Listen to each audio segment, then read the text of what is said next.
Hey y'all, welcome to Phone Home, a guide to finding your way back home. Today we're talking all about dreams, lucid dreams, astral projection, extraterrestrial dreams, and dreams with relatives that have passed. I share some tips on how to lucid dream at the end of the episode, and also finally share two of my experiences with extraterrestrials. Whoa. This episode relates to our previous one about spiritual awakening because I feel like spiritual awakening is a form of waking up from the dream of our physical world, waking up from the dream that society has made up for us. Lucid dreaming, which I'll talk more about later, is similar because when we lucid dream, we're going from autopilot to manual. We are waking up within our dreams, which then allow us to manipulate and create what we want to experience. So, whether we're awake or dreaming, both of these realms are allowing us to create our realities based on what we focus on. If we're focused on fear, which is the most common propaganda weapon that's taking place on the planet right now, then that's what will manifest in our realities. Focus on your dreams over the distractions. Amplify the beauty you wish to share with the world, and release the fear. What really is your dream job or dream life? Why do we limit ourselves or don't think we deserve these things? Is it the fear of being disappointed? Are we thinking too much of the outcome or the future versus staying present? Will your dream job not make you the amount of money that society deems worthy or enough? Don't wait for others to shift and be the example. Claim the harmony you wish to cultivate in your life and trust that you are in the right place and in total alignment so that the answers and guidance you need can come through. This episode, I want to also take a moment to send love to all of those out there who aren't getting their basic needs met. Water, electricity, food, love, protection, community, etc. All of these events, whether redistributions of power or planetary changes, deserve some more awareness and support from those who are privileged enough to even have positive energy and resources to share, their basic needs met, a community they can rely on, etc. Do whatever you can to support those on the planet right now, but don't feel guilty if you feel like you aren't doing enough. We're all in this together. Yes, that was a High School Musical reference. Let's get started. Growing up, I usually didn't remember most of my dreams, only the nightmares. As I got older, my mom would sometimes tell me about the prophetic dreams she had in which she would be able to see a possibility of the future. Because we operate on multiple timelines that have an unlimited amount of possibilities, it's very possible something you dreamt may have happened on another timeline in your life. Some people are able to consciously shift to different timelines through something called reality shifting. Here's an example that happened to me recently. A few months ago, my partner and I were driving back from a family party around 2 a.m. and something strange happened. Because it's usually hard to find parking in our area after 8 p.m., we made the intention that there's a perfect parking spot waiting for us around our apartment. After we made this intention, we stopped at a stoplight. Once we pulled up to it, and with no one else around, it goes from red, then to yellow, blinks twice, and then goes to green.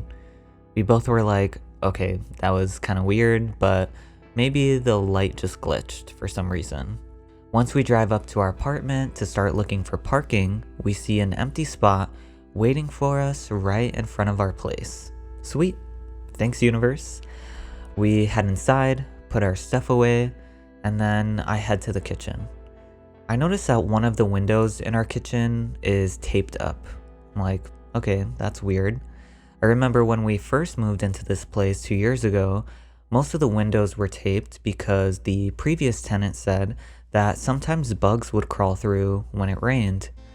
This window in the kitchen is also one we open almost every day, So the fact that it had tape on it was kind of creepy. I ripped the tape off and realized that the tape wasn't sticky and it had dust on it. It was just like the tape I removed from the window when we first moved in 2 years ago. There was no way this tape was new, and I'm still not too sure what happened here, but that was the first time I very obviously reality shifted for a parking spot. So back to dreams. As I grew older and more interested in spirituality, my dreams started getting more and more vivid. There was one time when I was 19 that I had a dream a friend of mine was gonna have a baby with this guy she was friends with. And years later, she did. I even forgot about this. She was actually the one that sent me a screenshot of our conversation recently. And I'm sure many of you out there have had prophetic dreams like this. You know, dreams of teeth, and then someone you know passes away. And another popular one is actually having dreams with people or ancestors that have passed away. I've had 2 dreams with spirits before. Strange thing is, they look human, but there's a feeling associated with them that I can't explain. But it's very obvious that you're being visited by someone. There was one dream that I had last year that I can never forget, in which my grandfather visited me in a dream. I was in my mom's living room, and it was as if I was in an antique shop. There were figurines, old furniture, and what looked like a statue of my grandfather. Once I noticed him, he got up and started moving. As I stood up, I started to back away from him. I was so scared. I noticed that he didn't look like he did when he passed away, which is usually common when spirits visit you. He was wearing a suit and a nice hat. He asked for my mom, so I ran upstairs to grab her, and she was crying because she was scared to talk to him. I grabbed her hand and we walked down the stairs together. Stairs are usually a symbol for traveling from one frequency or realm to another. He actually didn't say much to her other than please take care of your health, and also your house looks tacky. After he said that, he actually turned into a Dominican lady, which I understood to be my mom's spirit guide, and she said, "Have you opened George's crown yet?" My mom said no, so the spirit guide told me to sit down on the steps so that she could do it herself. I'm like, okay, cool. She grabbed a quartz crystal and slammed it against the stair railing. I heard a loud crack inside of my head. Everything went black, and then I saw a burst of colors. Okay, so how do we analyze our dreams? What does this all mean? When looking at analyzing any symbols, we want to think about our own experience with that symbol, its characteristics, and maybe even how others interact with it as well. Let's take a bee for example. A bee flies, vibrates, lives in community, creates honey, which is sweet, golden, medicinal. Growing up, my neighbor got a bee stuck in her ear, so that may impact how I analyze this symbol as well. If we get stung by a bee in a dream, maybe it's a wake-up call. Maybe you want to create something like honey that heals others, but you're lacking maybe the tools, or maybe you just need to ask those around you for help. Bee venom is also healing, so maybe the bee sting is a sign there's something you need to look at or heal from internally. So there's a lot of wisdom and possibilities hidden in our dreams, so take your time digesting what it all means, because it really can mean so many different things. Looking back on this dream, I think it was the first time I really put awareness on my crown chakra. Maybe this is a sign that I had some kind of block here for some reason. This chakra is also connected to connecting with the divine and higher states of consciousness and learning. It's now the energy center I try to exercise the most. I believe when we astral project, lucid dream, or dream in general, our consciousness or awareness travels to all of these different places. So what's the difference between astral projection and lucid dreaming? Astral projection is a form of an out-of-body experience in which your consciousness leaves your physical body through a dream or your waking life and enters your astral body. Okay, wait, what's an astral body? Your astral body is part of your 7 subtle bodies, or I like to see them as the 7 layers of your aura. The 7 layers of your aura are also connected to your 7 chakras. So to break it down, we internally have 7 main energy centers or chakras within our body. And externally, outside of our body, we have 7 layers of our aura that are extended all around our body for about 3 feet. So the astral body layer is connected to the heart chakra, or energy center. I believe they're connected because it's the 4th chakra, which is the halfway point in our energetic system, meaning it's the unifier or bridge of the physical and spiritual chakras. It's like the universe was like, you have to learn compassion, love, and forgiveness, which is connected to the heart chakra, in order to bridge both worlds, the physical and the spiritual. Also, when you're in your astral body, you're able to explore different realms more freely. So now what's lucid dreaming? So in my experience, lucid dreaming is when you're conscious, you're dreaming, and are able to control certain aspects of your dreams. Usually with astral projection and lucid dreaming, everything looks extremely HD, like you just brought up the sharpness level on a photo. Here's an example in which I lucid dreamed and then astral projected in the same dream. So in this dream, I'm in someone's house I used to date. I'm with my partner Boom, his sister At, and her husband Ron. So in this dream, I didn't think he was home, so I'm showing them around, and then eventually I tell them they can hang out in one of the bedrooms while I look around more. As I'm walking past the kitchen, I see this guy on his bed. So I'm shook. I run out the front door and hide behind a bush in his front yard. Usually when I lucid dream, it's triggered by a symbol, certain emotion I experience while dreaming, or making eye contact with someone. It's pretty much anything that makes you think, wait, am I dreaming? Like, for example, not wearing pants in public in a dream.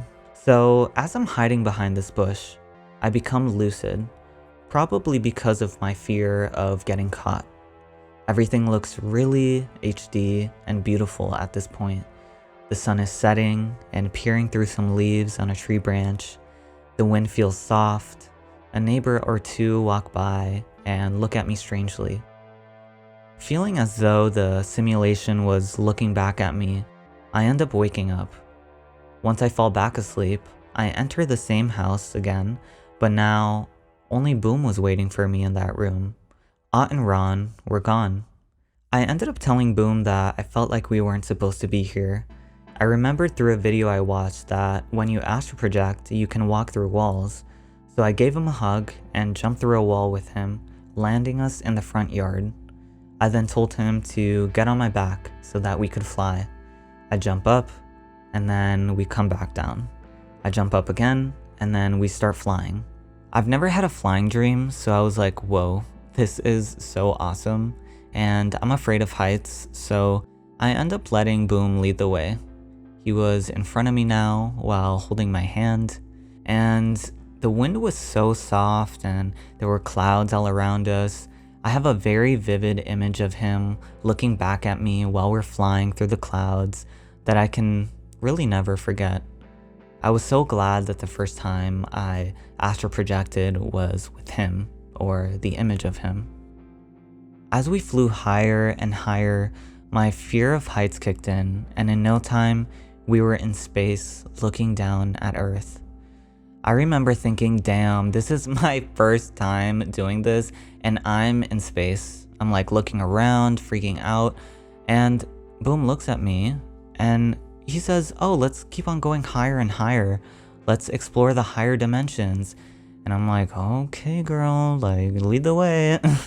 We keep flying and everything zooms out so fast, and now I'm looking at different galaxies and mathematical equations. I'm like, ay Dios, where am I? Where is this boy taking me? At this point, I'm too scared to look at where I'm even going. So I close my eyes for the rest of the dream and hold on to Boom's hand. Once we get to the higher realms, he says, "This is awesome. See, it wasn't so bad." Right when he said that, two small, cold hands grabbed onto my arms and sent me flying back into my physical body. I woke up feeling like this was one of the most beautiful experiences of my life. Even though I was pretty scared the whole time, I knew that the universe was throwing me in the deep end because I could handle it. I hope from these two dreams you can now see the similarities and differences in lucid dreaming and astral projection. Alright, the last kind of dream I want to talk about today are dreams that involve UFOs. There was a time that I had a lot of them. The strange thing is, I've never seen an extraterrestrial in my dreams. I've had dreams in which I felt like I was in a training program on a UFO, and I like to call them ships. I've done different tests in this training program. I've seen the inside of a ship, and sometimes they just randomly fly by in a dream. There was one pretty cool dream I had where I casually told Boom a ship was gonna pick me up. Like, see ya, my Uber's here. I went up to our roof to wait for them, but they instructed me to go to the park. I called this the 5D park because there were humans, other beings, and ships there. I don't think the humans could see anything other than a regular park, but for me there was a bunch of ships flying around, different kinds of otherworldly humanoids shooting lasers, and different kinds of energy towards each other. It was giving me major Guardians of the Galaxy vibes. I think these dreams were manifesting for me because I felt like I had connections to these beings, hence the name of this podcast. Maybe it was from a past life, maybe someone on my spiritual team was just trying to expose me to something I wanted to learn more about. These dreams not only led me to creating this podcast, but also my experience with an extraterrestrial and Joshua Tree 4 months ago. I've been kind of hesitant to telling this story, but y'all already know my life is weird, so here you go.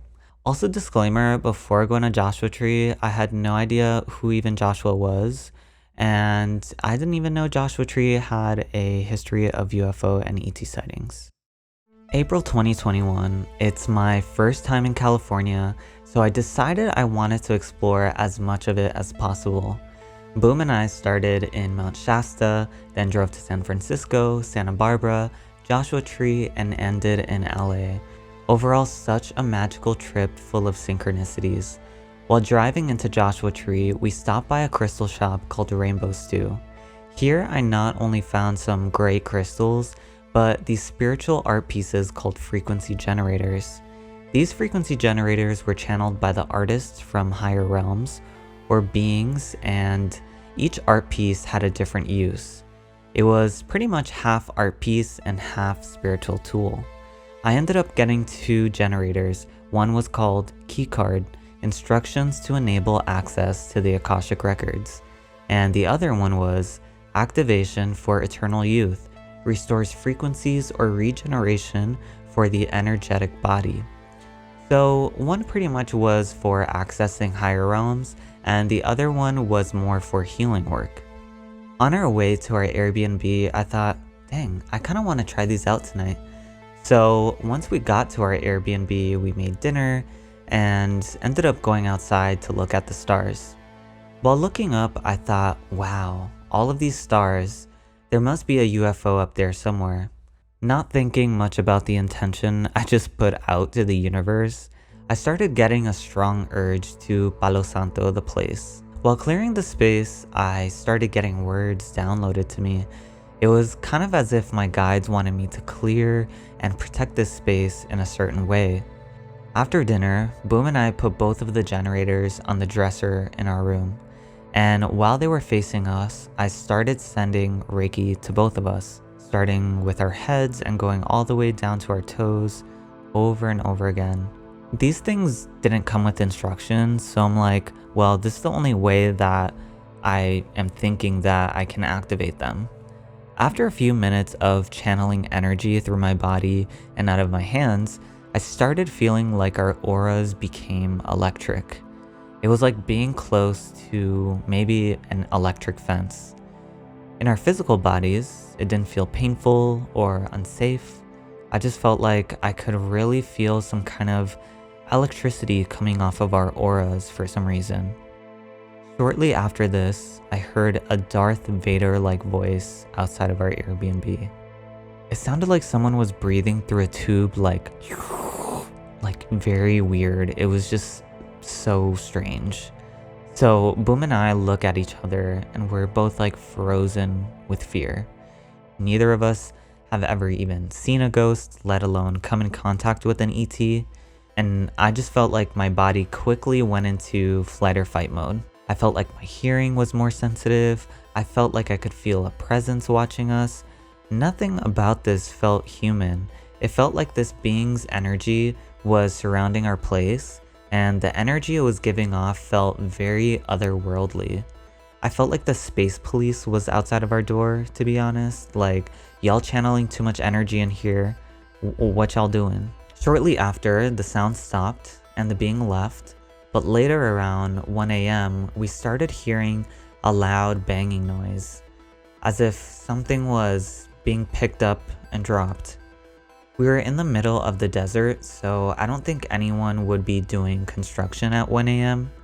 I kind of interpreted this as maybe something trying to get through our energy field that we created while clearing and protecting the space, but it could well be something else because the loud banging sounds started again the next day at the exact same time.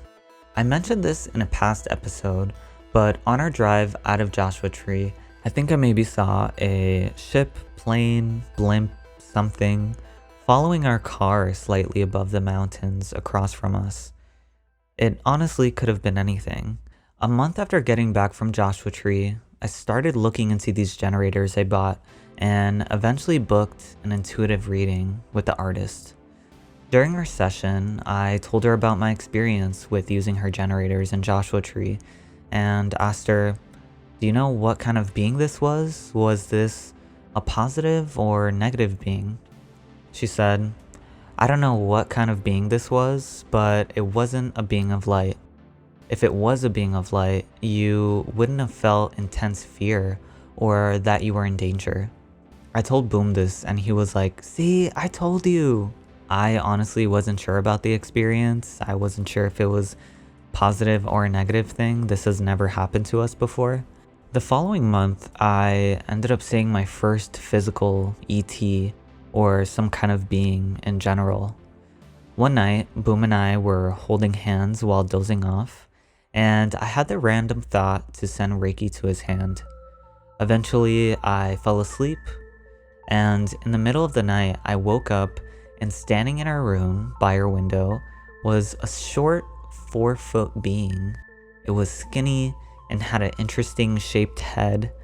Immediately shook, I threw the covers over my head, which I thought was, a pretty level-headed response. I think most people would have maybe screamed and ran out of their house, but again, I feel like the universe puts me in these situations because I can somewhat handle it for some reason.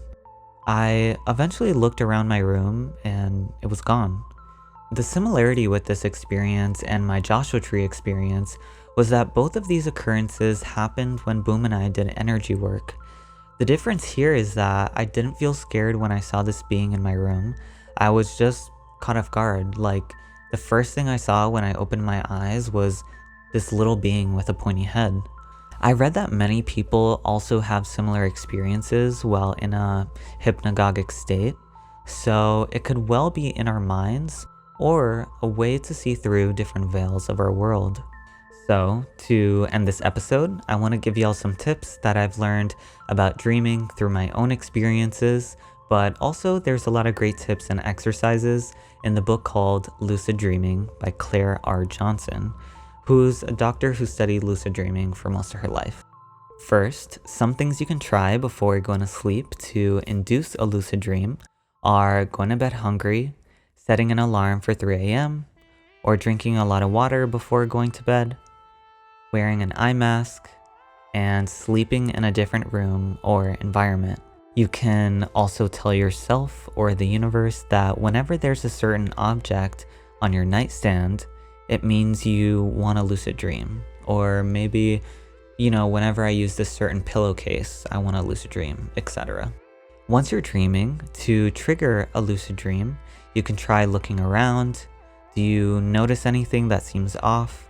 What are you wearing? What does the air feel like? Can you hear any of your thoughts? You can also try to make eye contact with someone, and there was once where I said lucid in a dream, and that worked too. So, overall just play around with it. When you're finally lucid in a dream, try to calm your emotions. Sometimes I get too excited and I wake myself up. If you find yourself slowly fading out of the dream, or you're lucid for a few seconds and then you go back to autopilot, try moving your eyes around or look at your hands. Once you're stable in your dream, engage with the dream. Jump, rub the walls, do anything. Then announce that this is a dream to yourself or someone in your dream. Finally, recall what you'd like to do. If you'd like to fly, you can now go for it. Make a goal and try it out. When you wake up, the first thing you should always do is write your dreams down. I feel like this kind of trains the mind to hold on to the dream until you write it down. Get creative, experiment, and have fun. We spend 33% of our lives sleeping. Why not enjoy it? Well, thank you all for listening, booking sessions with me, and donating to the show. I really, really appreciate your support. So that's it for this week. Have a great rest of your week, and Mission 7 complete.